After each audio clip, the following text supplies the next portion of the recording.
Same experiment on chairs, which is more complicated geometry-wise, but we also show that we can do a much better job than our competitors. So that's RenderNet. It's basically a rendering pipeline that allows you to do rendering of 3D models and provide a important thing, differentiable rendering. So you can incorporate it to your CNNs for other tasks. So that's RenderNet. So now I'm going to move to HoloGAN. Can I have a question for the first RenderNet? Yeah. I think RenderNet, how can I say, it's like you try to repeat the process of rendering, right? And the architect of RenderNet, can you make to the slide for the RenderNet?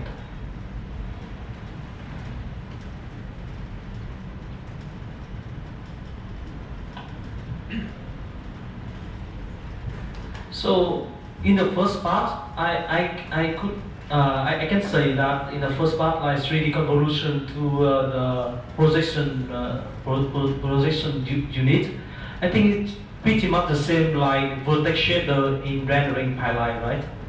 And in the 2D convolution, you try to do the same mechanism with fragment shader, right? So the question is, normally we can do it from vertex shader to fragment shader by G2, and it is kind of very fast with form shader and ambient occlusion. So what is the processing time for the RenderNet to render one single image of the chair, of the panel, and different objects? To be very honest with you, I don't have the number. I have to get back.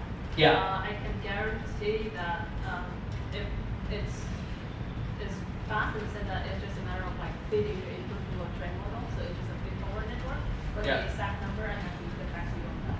Yeah, because normally we can do it with G2 unit, with vertex shader and fragment shader. It's like a millisecond for me to render just a single object. So it's very complicated one, like for photorealistic rendering. I mean, form shader or toon shading is like still like a non-photorealistic. So I think it's not that hard to render. But I really want to compare the rendering time, you know. So it's going to be. Yeah, I think the reason why we couldn't compare with the realistic one is also because the generation data time is too long. Yeah, sure. So that's why we really didn't have time to like try to push the photorealism of RenderNet. Yeah. So that's like something that we would like to explore, or Yeah, sure. have an industrial partner to help us with the data generation part. Yeah. But I think in terms of like from a network architecture point of view, I don't see why it will fail when we start to have more photorealism things. And I just think that at some point where you have like more high-res image, like bigger images and more complexity, I think that's when it's gonna help a lot. Because a rendering pipeline is like we use like Markov chain multi-cable, you know about the rendering pipeline, and it's kind of stochastic process. And with RenderNet, with the RenderNet, I think it's pretty much the same like stochastic process, right? So I hope that you can you can discuss more and explore more the next step for RenderNet. Yeah, that's great. Yeah, thank you for the presentation for RenderNet. We have now one more question. Because normally in computer graphics, we have a fixed pipeline. So we have an artist to do all kinds of 3D models. So they're gonna generate a lot of 3D models. And we're gonna have like a technical artist, somebody who know about shading, about shader, about how to put light, camera, and how to put the algorithm, how to write a kind of shader code, vertex shader code, and fragment shader code, right? So it's a kind of pipeline for many companies working in computer graphics. But with RenderNet, it seems like you open a kind of different way for many people to do it. So do you have any suggestion for the next step for computer graphics community for them? I mean, normally it's got very time consuming, and it costs a lot of money, even for me, when I need to render even a jet engine or some kind of hydraulic system, a lot of 3D models. It takes huge amount of time. So from the first step, I need one guy just model everything, and then I put it in the rendering algorithm we already wrote in OpenGL ES, something like that. And it's kind of very time consuming for a startup to do all this step, and it's costly. But it seems like I hope that I can utilize RenderNet for the rendering pipeline. Yeah. I think it's quite a philosophical discussion, so I have to get back to you on that. Yeah, sure. Because yeah, we're gonna kick a lot of people out of their jobs. So Yeah. Also. So this is very philosophical and it's worth talking over lunch. Yeah. All right, and maybe you have some more ideas of what I'm trying to pitch at this HoloGAN. Let's see. Okay, HoloGAN. The things that I really didn't like about RenderNet when I work on it is that it's fully supervised. So you have to generate a lot of training data, and this obviously causes a problem. So that's not, especially when you're trying to do photoreal rendering, which if you follow the RenderNet pipeline, you have to first generate a bunch of very photoreal images and then try to learn from it. So it's still very time consuming. So when I moved to HoloGAN, I basically asked myself, so GAN is very good at generating realistic images by learning from training data, right?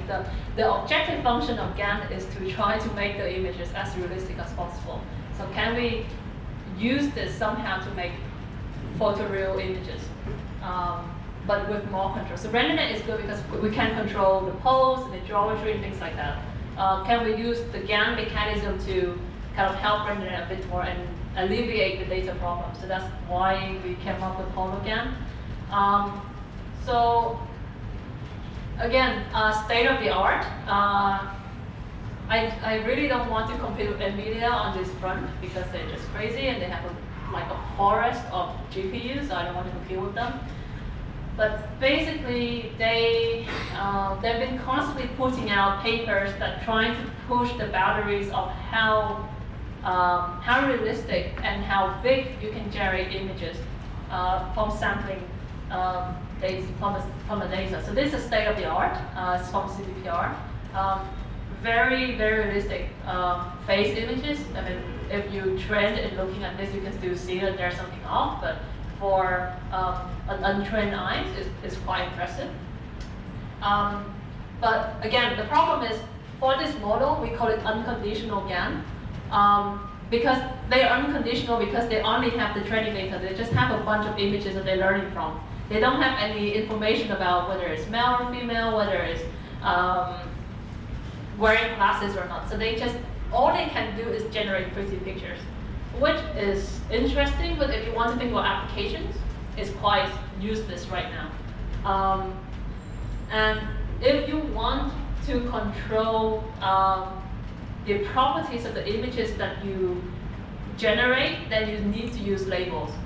What I mean by that, say in this case, in this work, they can generate face images and also control how the pose of the images as well. So that's good.